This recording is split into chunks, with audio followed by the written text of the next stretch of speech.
Welcome sa Pinas Showbiz News ngayon. Para sa video natin ngayong araw, meron na naman po tayong fresh at nagbabagong updates patungkol kay Maine Mendoza at kay Alden Richards. Kung tunay mong mahal si Maine Mendoza at Alden Richards at ngayon ka lang nakadalaw, di naman kaya ay naligaw sa channel na ito, please po, i-click mo na yung subscribe and bell buttons para lagi kang updated sa mga kaganapan kina Maine at kay Alden. Ang pag-uusapan po natin ngayong araw ay yung wala pong patumpik-tumpik pa, no?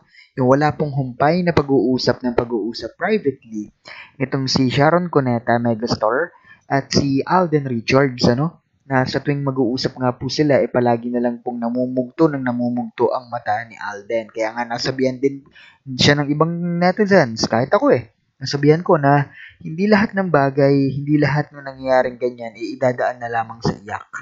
Diba? Totoo naman yun. Kailangan umaksyon, diba? So ngayon, isa nga po sa mga nakikitang aksyon ng mga netizens na nakasubaybay kay Maine at kay Alden ay yung magiging pagpunta nitong si Sharon Cuneta dito po sa TVJ, sa kabilang istasyon.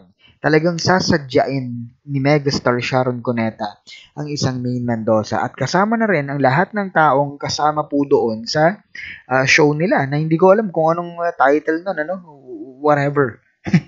At syempre, hindi rin mawawala, sa ating mga updates ngayong araw ang mga pangyayari po kay Mengay. Lalong-lalo na po ang muli na naman pong panggamit sa kanya dito po sa napipinto nilang Sarsuela. Okay? Gagawin na po nila yung main event nila, which is kasalan, Sabi ko naman sa inyo, 'di ba? Lahat po ng mga hinala, lahat po ng ating tansya nitong bago pa lang po sila lumipat sa TV5, nangyayari na. Nagkakatotoo na. 'Di ba? Kaya nga sabi ko sa inyo hindi niyo po ako masisisi. Hindi niyo rin po masisisi ang iba pang mga netizens na wala na pong tiwala sa TVJ pagdating po kay Maine at kay Alden. Okay? Sabi ko naman sa inyo, basta't may kinalaman kay Maine at kay Alden, araw-araw pa rin po natin pag-uusapan ng mga bagay na yan. At bago nga tayo magpatuloy pa, hayaan niyo muna magpasalamat ako sa mga subscribers and viewers natin na patuloy pong pag-support at pagmamahal sa kanilang dalawa. At naririto nga po ang mga komentong napili ng aming team patungkol sa mga updates natin. Kanina lamang, unahin natin na naging komento nitong si Miss Doris Latupan. Sabi niya rito, go ahead mga ulupong sa pamanhikan at kasal issue nyo. I-edit nyo na lahat ang True-Blooded Aldab Nation walang pake. Nananatili kaming kampante. Pinangahawakan namin ang pangako ng Fulkerson couple. Kita-kits sa finish line, Kita-kits habang dulo.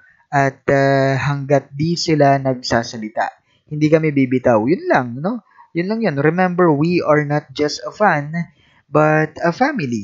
We unite and fight for the truth because our genuine love for this couple, we only trust them. Stay strong and ang buong nasyon, Speaking of Alden, super bait na kasama sa work.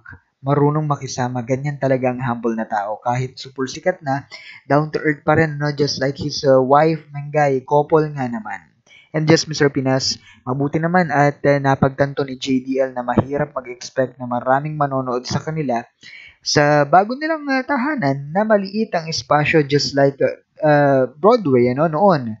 Kaya nga nagpatayo sila ng malaki, which is APT, para ma-accommodate lahat ng tao. Sad to say na hindi na mangyayari yan. Especially di kumpleto ang mag-asawa, di ba?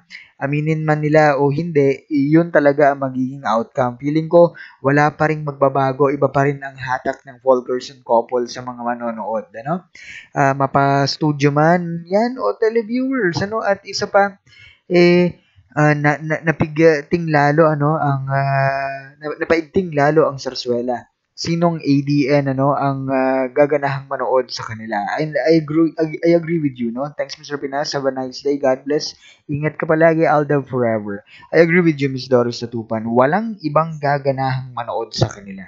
Lalo't lalo na ganto ng ganto yung kanilang mga pasakali, di ba? Tingnan mo, una nang sinabi ni JDL, di ba? Sabi ni JDL, abangan nyo po ang magiging kasalan nitong si Mengay at saka si Panot. Panonoorin nyo po yan sa aming programa. So, meaning, na-practice na nila, na-shoot na nila, na-tape na po nila, ipalalabas na lang. Diba? At para naman, dito po sa ating ikalawang komento, ito naman po yung mula kay Miss Gina Torrico. Sabi niya rito, good evening Mr. Pinas, tama ka? Di susugal ang isang negosyante kapag alam niya na di sigurado ang lahat. Ano, yes, kahit andyan pa si Main, kung walang Alden, di fully supported ang fandom, ang show nila. Kahit sabihin pa nilang maraming advertisers ang TVJ, ang tanong, legit ba ang news na ito? 'Di ba? Malalaman natin lahat sa July 1. Ngunit dito lang ako sa channel mo, Mr. Pinas, maghihintay ng update mo, no? Kung ano man ang pinag-uusapan na ni na Sharon at Alden, sila lang ang nakakaalam. And I agree with you. Sila Alden at saka po si Sharon Cuneta lang po ang nakakaalam niyan. Kung may makakapagsabi po, ano, kung may magsasabi at magko-conclude na ito yung pinag-usapan ni Alden at saka ni Sharon, ano? Ano kayo, kuto? Ano kayo, kuto o anino ni Alden, ano, na naririnig yung usapan nila. Wala akong ganun, ano? Aminin natin, meron at meron din po tayong hindi talaga malalaman na mga sides nila. At para naman po sa ikatlo nating komento, ito naman po yung mula kay Miss Dana Katayok. Sabi niya rito, "Good morning, Mr. Pinas and Company. Tagalog tayo, no? Mangyayari ang fake wedding. Ito marahil ang rason kung bakit mugto na naman ang mga mata ni Tisoy. Naalala nyo before, lumabas ang fake engagement, di ba? Sa Main din, stress na stress noon.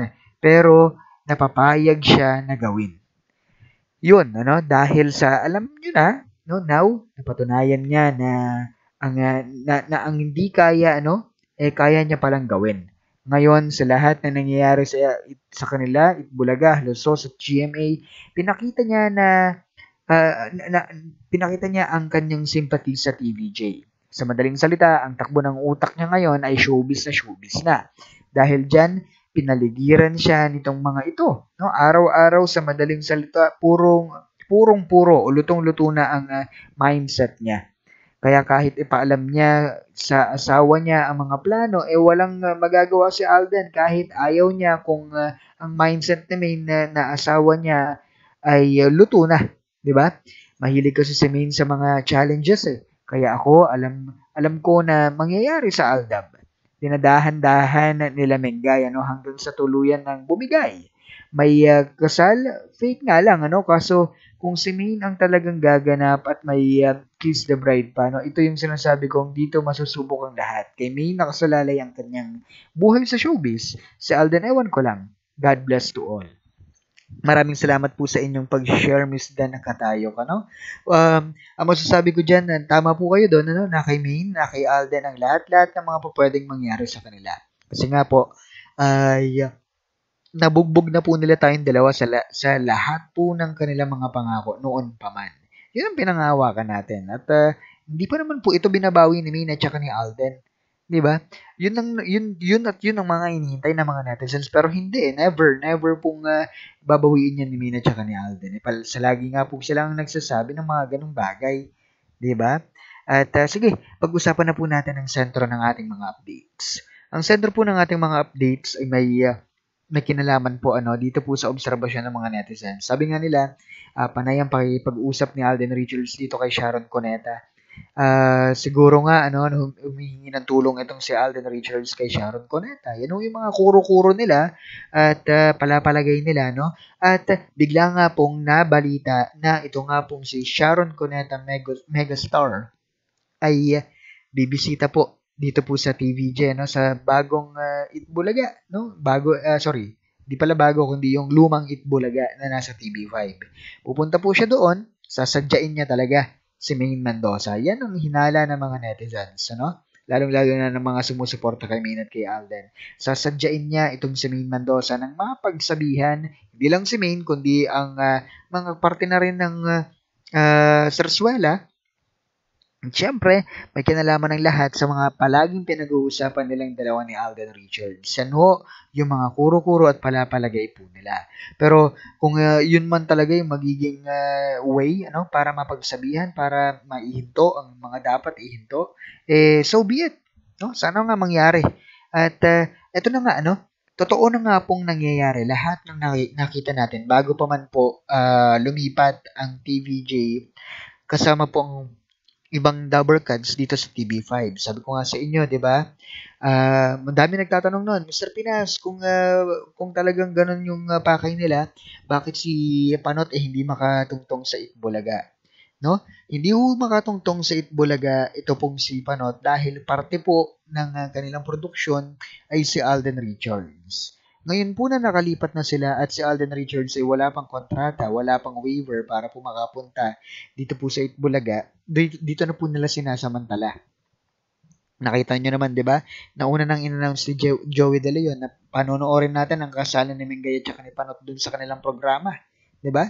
Ngayon, part ng kanilang packaging, ng promotion, yung pagpapakalat ng mga larawan na kasama nga naman di umano, itong si Mingay sa pagbibigay ng mga regalo, invitation para sa kanilang mga ninong kuno.